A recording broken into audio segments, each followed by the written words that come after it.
I kind of want to. I know I'm probably going to end up regretting this one later on, but I really don't care because I'm mad. Like, I'm generally upset right now, and maybe I'm not going to go into all the details as to why because I do like a level of privacy about what goes on in my life. Like, I will talk about things on my channel. Like, it's fine. Like, like I don't really typically care. But I'm so upset right now, I might say some shit that I would probably regret later on, and I don't want to do that. So I will be talking about something I feel like is very important, and that is, I know, coming from me, this is pretty funny, right? Because I generally make fun of this shit all the time and don't care. But I feel like men's mental health is a very important fucking thing. And the reason I say that is, we live in the day and age where guys, for instance, are not supposed to talk about their feelings or whatever. I typically don't really have this. Mine's more of like frustration with shit. I don't get emotional. I don't get sad. I mean, I get angry, which I guess you could say is emotional, but I'm not like, I don't even know how to describe it, but like there's a difference, right? So I just get really fucking mad, and that's just part of my whole ordeal where anger is really like the only thing I can really emote. And I don't like being angry. Nobody likes to be angry. It physically hurts my body to be angry, dude. Like when I get mad, my body, I feel like it's falling apart. It really feels like something in me is just clogged.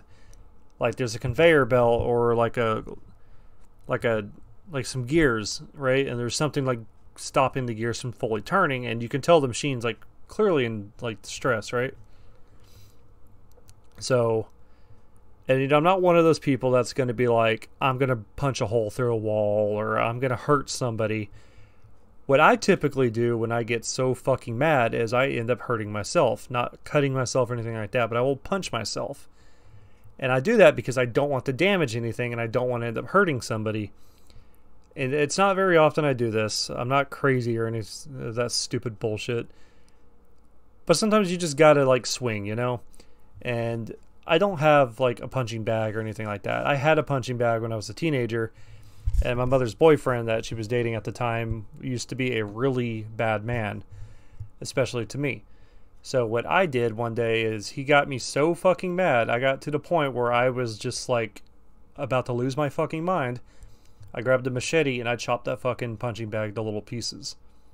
I hacked and hacked and hacked at it. Sound a little serial killer to you? Well, it's not. Rest assured, I've never harmed somebody in that way. And I have no plans or intentions to do so in the future. But this just goes back to what I'm talking about men's mental health. We're kind of just told to ignore shit, get over shit, don't talk about shit. And, it's fucking bullshit. Like, look. Like I said, I don't like to talk about my feelings. I don't like to talk about things that goes on with me or whatever. Like when it comes to that kind of stuff, I might rant about it from time to time, but it's typically whenever I just see it so fucking filled to the top that I feel like I have to, or I'm going to end up punching and giving myself a black eye. And I don't do this shit for attention. I hate it when people bring that shit up. Like, I couldn't give a flying fuck what you think of me. I don't. I really don't. I don't care if you like me. I don't care if you dislike me. I don't care if you have an opinion about me. I don't care if you praise me or love me. I don't care. Unless you're somebody I actually put some kind of interest into, your opinions of me means jack shit. And it's the truth. But when it comes to me, my mental health issues always seems to be revolving around women. Every single time. And it's every single time something happens, like when it comes to someone in my life, someone I'm talking to, someone I've been in a relationship with, it takes a huge fucking toll on me. It does. Do you have the slightest fucking idea how hard it is for somebody like me to be able to connect with somebody? Do you have the smallest grain of a sand in an ocean of sand of an idea? It's hard. It's very hard. I'm a very difficult person. I like to think of myself as a very easygoing person, especially when somebody I'm friends with or whatever. And I do have some friends that figured out how to pick up on this. It's quite easy to get along with me. The key way to do so is not piss me off. And the way to do that is just Don't talk to me about your problems because I'm very upfront about this. I don't care about your problems. I don't. I don't care if something's happening with a family member in your life or anything like that. I just don't. And I'm not going to sit there and, lie to you about that. And be like, oh, no, I'm sorry. Like, I'm not sorry about it. I don't care. Like, I'm not asking for anybody to care about me talking about this shit either. It's just more like this is just how else I deal with it, is to pretty much vent on camera. This is maybe my therapy, I guess you would want to call it, or whatever. But it always comes down to a woman. And, I had a whole ass head of hair at one point, which it's no secret that my hair has thinned out horribly, which is why I typically try to shave it or wear hats constantly. And it's not that I'm ashamed of it, because like I said, I don't care. I like to have hair. I like to be able to style it. I like to be able to dye it again and cut it fun shapes. I like to be able to have a mohawk again, but that's just something that's never going to happen. So, wish I had a hat now. I don't want to put this back on because it's too hot. But look, I've moved on with it. I forgive her, and she's forgiven me, and just, we don't really have any kind of drama or problems. But my hair started thinning out really bad when I was dating this girl named Hope. The third time. She says second, but it was 3 times. Like, I started losing hair at a rapid pace because I never knew where she was. She was always off doing drugs. Like, I understand a lot of the situation now. We've talked it out. And I don't mean to... I know if she ends up seeing this video, I apologize. I'm not trying to throw your business out there. But I'm just explaining my situation on the end, and I'm not going to go into too far of detail on, our personal ordeal with that. But she was off, like, doing drugs and hanging out with really questionable fucking people. Not communicating with me. Never wanted to talk to me. Never knew where she was. She was gone for weeks at a time. And I was working a very hard fucking job that was taking a lot of toll on me. Mentally, physically, emotionally. Yeah, emotionally, right? Me, funny. And you know what? I never knew where she was. And I only took that fucking job because I was trying to provide for her, to help her get her life back together, try to make things right with us. I was trying really hard. I was busting my ass. I was doing the best I could. And I was trying to do this to make sure that we had a good life, because I was really trying to jumpstart our relationship and correct it and make up for the years that we lost, because that was really important to me. Like, it's no mistake. It's no hidden secret or whatever. Like, Hope was a big part of my life. She was. And in a way, she still is. I know she's never going to come back. I'm not going to try to get back with her because, like, it's done. She's made her choice. She's gone. Like, we're in completely different zones now. Different areas in her life. And, it sucks in a way because, that was somebody I thought could understand me. And I think she thinks she does, but she doesn't, I would imagine. Because if she does, then, it should have been fairly obvious how I felt. But my hair started falling out. Really bad. Because the stress was killing me. I was feeling my body deteriorate. I started slouching a lot when I was walking. It's not from just me generally having bad posture. It's because of the fact that my body was realistically falling apart. I started eating more food. Like, to the point where I was going out to eat like up to 4 times a day. Like, I didn't get superly morbidly obese, but I wouldn't be surprised if I lose about 10 to 15 years of my lifespan. And I'm being 100% honest about this. Like, I'm incredibly unhealthy. This isn't a secret. I had cigarettes I smoked because of this, which, I mean, to take a look, this isn't the most stressful, horrible thing in the world. But I'm talking about my mental health. I'm talking about what happens typically with men when it comes to stuff like this. And usually it's because of a woman. It's usually always because of a woman. And I'd say the 3 women in my life, 4 if you want to get technical, because there was Whitney Turk. That was the high school girl I dated. I don't really like to consider her a girlfriend because it was some high school shit. But I was a completely different fucking person whenever I was dating this girl, right? So whenever I was dating her, it was just kind of like, I wouldn't even call it a relationship because all she did is push me around and tell me what to do, and I just ate it up because I was like, I thought that's what you were supposed to do with women. Because, you know, I was a teenager. I was a young kid.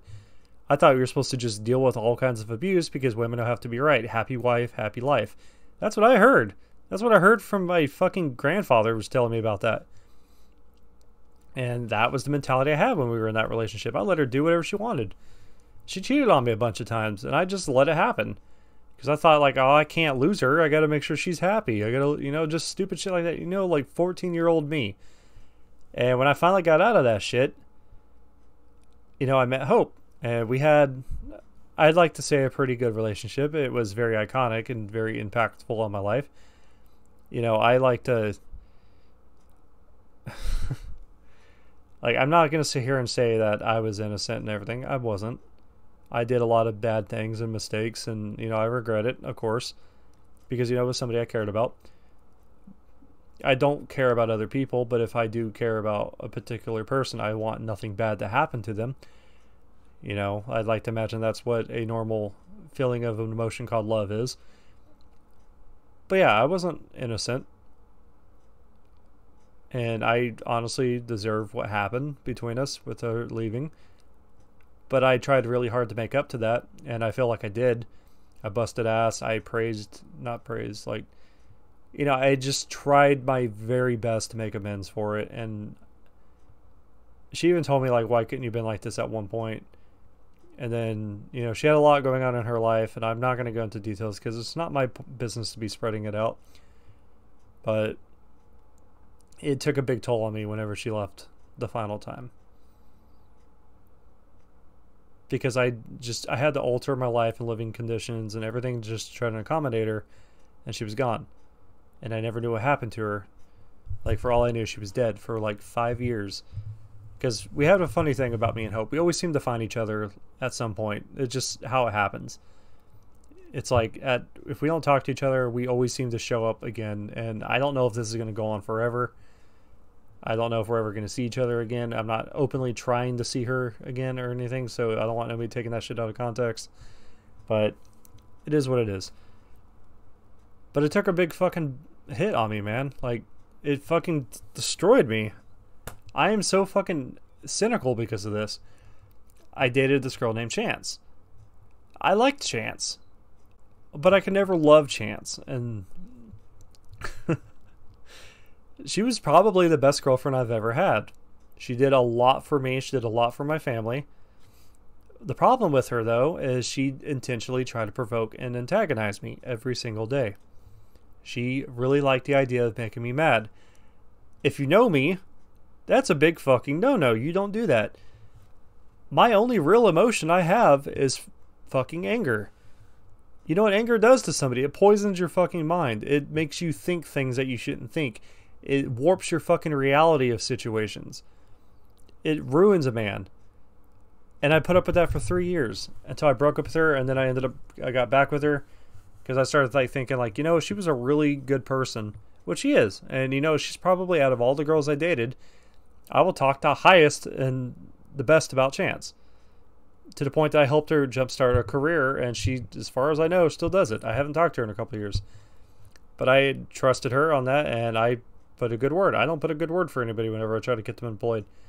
But I did it for her because I knew she'd be the best worker she could be. And as far as I know, she's still doing it. So, more power to you. But she frustrated me to the point where I was damaging my own apartment. Now I said I don't damage walls or anything like that. But she pushed me to the edge one too many times, where I actually destroyed our bedroom door by ripping holes into it and tearing it down from the top of it. Just rip it down like ripping paper. I didn't even know I was strong enough to do that, but I did. I fucking ruined that door. One time she made me so mad when I was hanging up Christmas lights. I wasn't paying attention. I shot a nail through my thumb. Did not go to the hospital. I did pull it out. I have a scar on my thumb. Like right here. That's because of Chance. She made me mad one time where I got so mad and I just smacked her bulletin board that was on top of the dresser. Little did I know there were nails in it. So I've had nails puncture me a couple times, right? But I smacked it into the carpet, and I was stomping my feet because I was just like losing my fucking mind because she would stop provoking me. And I'm never gonna lay hands on a woman. Like, I believe in equality, and I think if a bitch hits you, you have every right to knock her fucking teeth in. But I'm not gonna just hit anybody, you know. I'm not gonna do that. So I smacked the bulletin board, and I start stomping my feet. Well, this fucking nail gets lodged in my foot. We had to get a pair of pliers and pull it out, and there's blood everywhere. And we quit fighting after that because at that point I was just kind of like, oh my god, I'm going to end up having to go to the ER again. I'm so sick of going to the ER. Like, I've lived a life where I've been lit on fire, I've been stabbed, I had a gun held to my head once. There's so much more. Like, I've talked about a lot of this stuff, but I could go into a lot more. I've been, you know, sideswiped by a semi-truck, you know, just shit. I should be dead. Legally, I should be dead. I've had enough stuff happen to me where I should not even be here. Did you know I survived 14 near-death experiences in my life? Yeah. It's kind of a mind fuck whenever you realize that you wake up every day and you should probably not be here, but you're lucky that you are.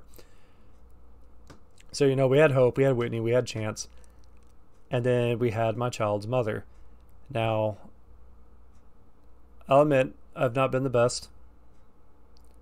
But, you know, God damn it, did I love this woman. And I tried really hard to make her happy.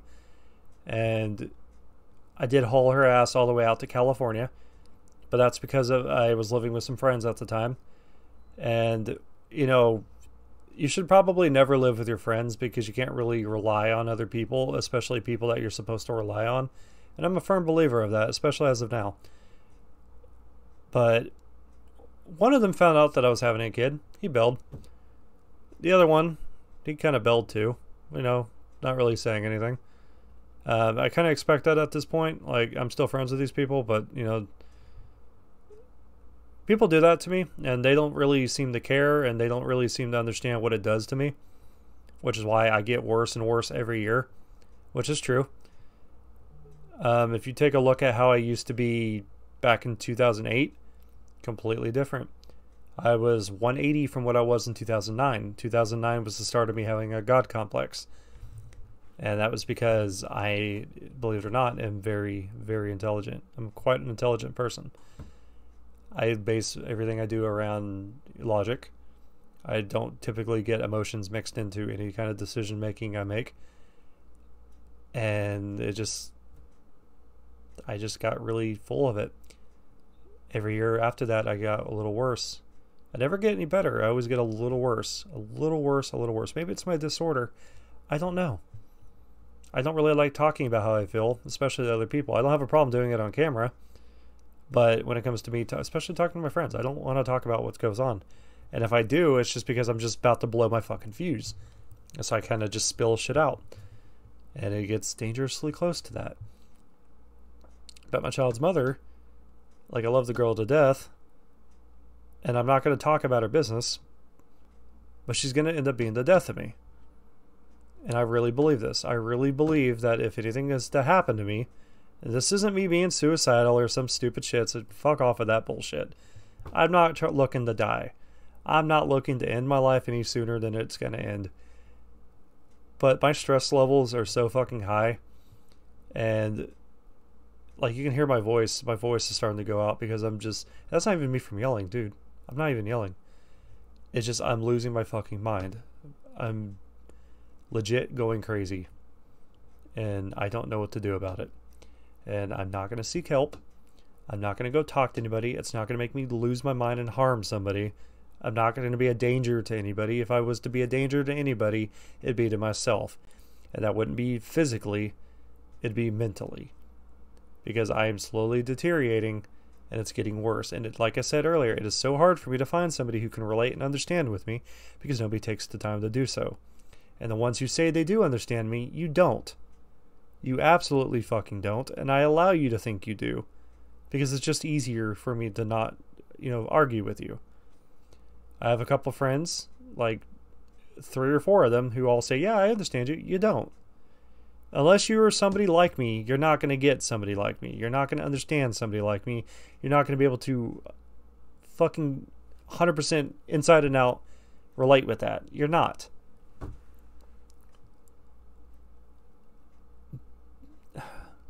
You know, I'm getting to the point where I shit you not, my eyesight is getting really bad, and it's not from me looking at computer screens. I'd blame it from me looking at computer screens, but it's not. It's because I'm getting so angry, my vision's going blurry, and I don't want to go to anger management or whatever, because that shit doesn't work, and I don't need to go, because like I said, I don't have violent burst of rage and destruction where I gotta hurt things and break furniture and shit like that. I'm not like that. I kind of just deal with it mentally, because that's how society wants men to be. You know, we're kind of just meant to just shut up and not talk about things. And I used to be a firm believer of that. I used to be like, well, nobody wants to hear your problems anyways, so you shouldn't talk about it. It's true. Nobody should. We don't matter. Because at the end of the day, we are underlooked. The world's going to keep spinning when we die. You know, ever notice, like, when in a relationship and a man and a woman break up, the woman always seems to be doing better, always seems to be, like, off on a new adventure. They normally cut their hair, they change their hair, they reinvent themselves, and they immediately get with another fucking human being, like, just like that. It always seems to be that way. You know what happens with men whenever we get in the breakups? A lot of us join the army because we don't care if we live or die.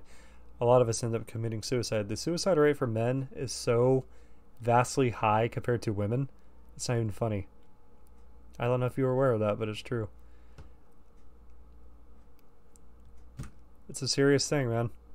And we're told just to not talk about it. You know, we're like, or nothing. We don't matter. We just don't matter when it comes down to it at the end of the day. You know, men are just doormats, man. That's just what it is. You know, like I said, I'm not going to go into details about my baby mama, but I've tried very, very hard with her. I've been, like I said, I haven't been the best. I've been a bad person when it came to her. I've done mean things to her and said some mean things to her when, you know, out of anger and things like that. And I don't wish anything bad on her or anything like that, but I am a firm believer she's going to be the reason I probably won't make it to 40, and that's not a suicide statement. It's more of like I'm so convinced I'm going to end up having an aneurysm from sheer frustration, because I care about this girl. I really do. And you know, yesterday was my birthday. I had a really bad birthday. I mean, who doesn't have a bad birthday, right? You know, my birthday was supposed to be... No one ever cared about my birthday, which is true. No one ever did. I lived my whole life with people not giving a fuck about me. And I wouldn't say it really bothers me. It's just more of like, I just push people to be honest about it, you know? Like in my family, like if you didn't know this, I almost died at childbirth.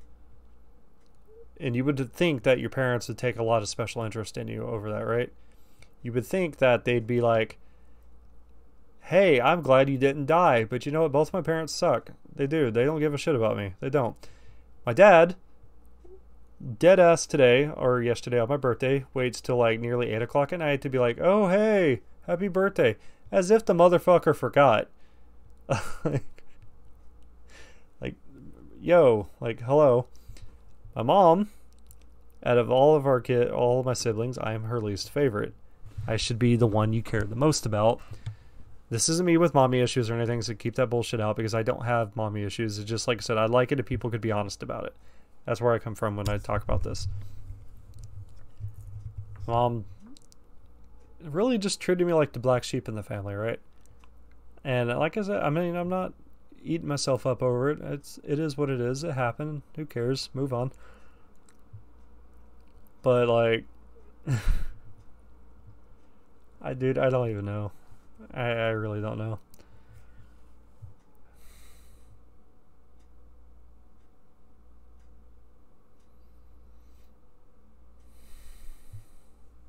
My birthday, it just wasn't good, dude. Like...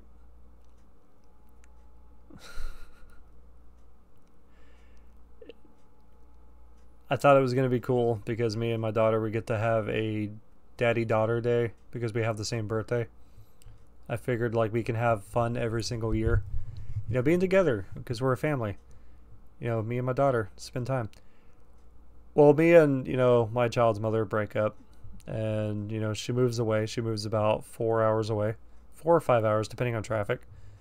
Um, so we're doing this split where we split up, you know, get 50-50 visitation rights with our kid. We're keeping the whole law out of it, which I respect that. I'm glad she made that acknowledgement of a choice. Like, I do like that. I fuck with that because I don't like the law being involved with the shit like this, you know? And the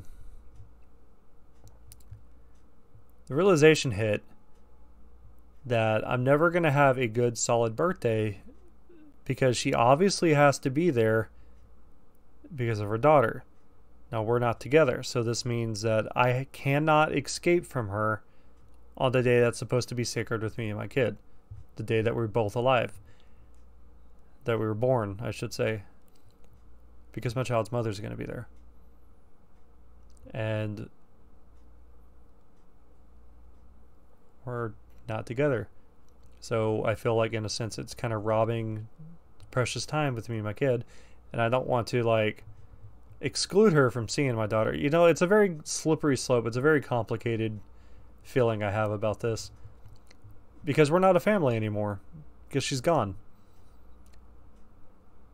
So it just puts me in a bad mood knowing that she's going to be there for my birthday.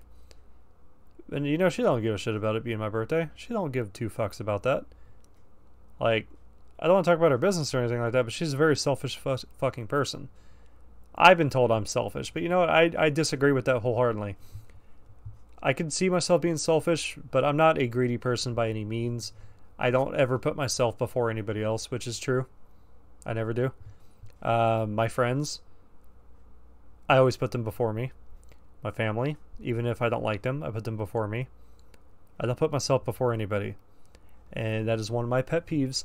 I absolutely fucking hate that when somebody says I do, because it's just not true. It's not.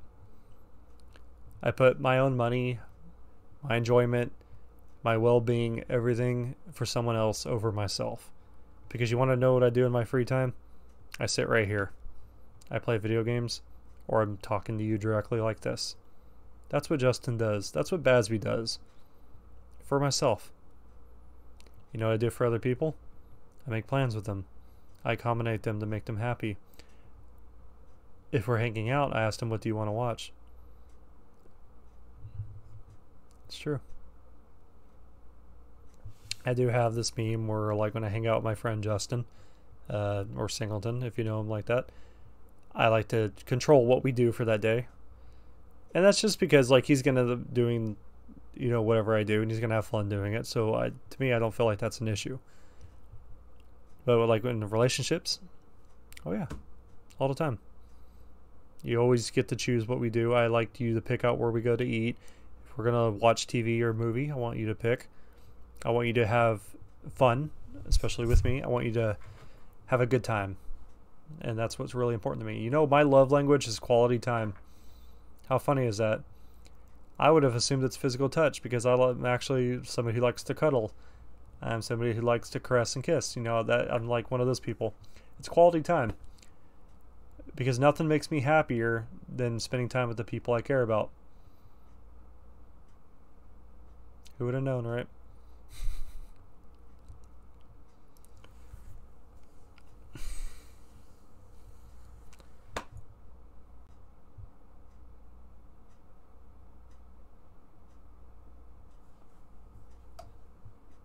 Yeah. Anyways, take men serious. Take their health serious. I don't know. Goodbye.